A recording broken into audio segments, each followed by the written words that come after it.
In my mid-20s, I used to be a party planner and event coordinator. I was basically in charge of throwing dope parties for this record label group. I'd have to rent out venues for a night or weekends, which would allow us to host our events in these places. Usually we wouldn't pay until after the event, and the landlord or owner of whatever property we were using would take a cut of the profits. There was this one time that my group rented this big warehouse for an entire weekend, and we would be hosting parties Friday and Saturday night. Once the place was rented out, I had to do a lot of setting up, which included setting up tables for bottle service, setting up portable bars, and a DJ stand. A lot of work would go into these kinds of pop-up venues, but they were always extremely profitable.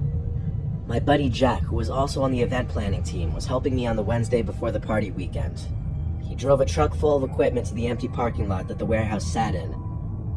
I was having trouble figuring out how to get the power to a certain part of the warehouse activated. I looked for any kind of electrical panel or circuit breaker box, but I was having trouble finding one. I gave the building owner I dealt with a call, and he picked up almost right away. His name's Carter.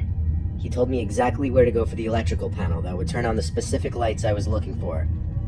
He directed me to a door that had an exit sign on top of it, but it wasn't on. Through this door, I was in a very short, very narrow space with a door on one side, which I presume led to the outside, and then a half flight of stairs on the other side. I was supposed to go down this half flight of stairs, which led to another tight space with a couple doors. This room was hard to explain without just seeing it for yourself. I'm 6'4", so I had to bend down a little bit just so my head wouldn't hit the ceiling. That's how cramped it was down there.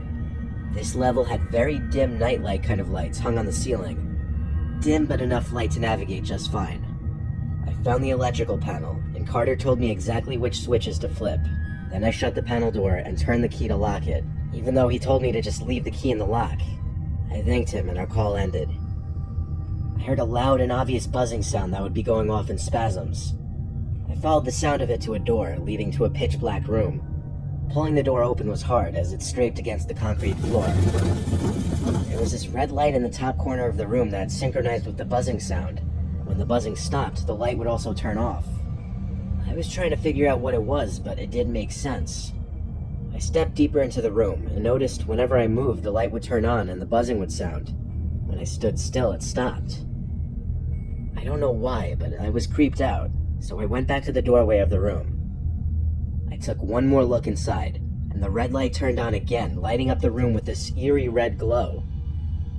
I decided to call Carter and tell him about the potential problem with the light and the buzzing. He told me calmly that the light was a motion sensor, and the buzzing was because that one in the basement was busted. I asked what he meant by motion sensor, and he explained that there's at least one in every room in the building, as it's part of the security system. I looked back into the room, and the light was still on. I asked what could be setting it off in there, and he said he had no idea. And that's when I spotted it. There was someone, I couldn't tell if it was a man or a woman because of the long, disheveled hair, sitting in one corner of this room, half hidden behind a pile of old boxes. Their eyes were the most noticeable feature because of how goddamn wide they were open. The mouth was like a half smile, and they were moving their arm in a manner that was as if to tell me to come here. I know it took me a few seconds to describe this person just now, but I was literally screaming at the sight of them in under a second. I slammed that door shut and ran back up the stairs and out that exit door. I told Carter we were leaving and not using the warehouse anymore. I didn't ask any more questions after that. I didn't care, it was his problem. I yelled at Jack to get everything he could back into the truck. We collected our stuff as quickly as possible, loaded the truck back up, and left. I didn't even bother locking the door to the warehouse. I just wanted to be far away from there. I still today don't know what to make of it. The Carter guy seemed so weirdly calm about my telling him about a deranged-looking person in the basement of his warehouse.